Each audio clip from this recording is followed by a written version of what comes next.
Aviv, em um agravamento do conflito que a diplomacia internacional tenta conter, com novos esforços para a retomada das negociações de uma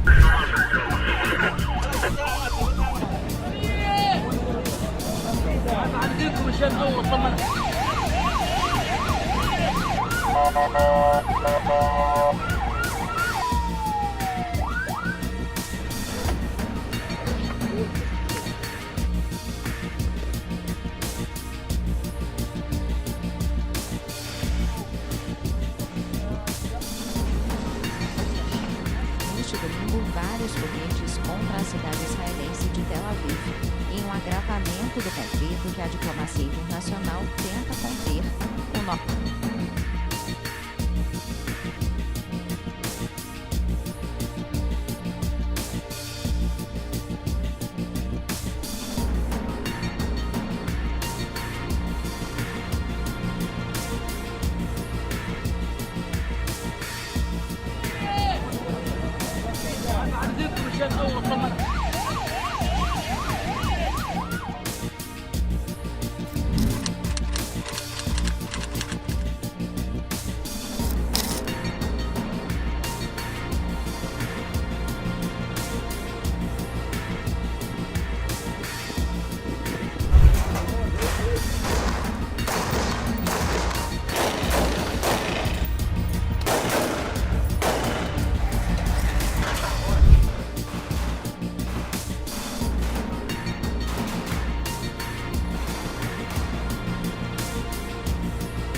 Tel Aviv,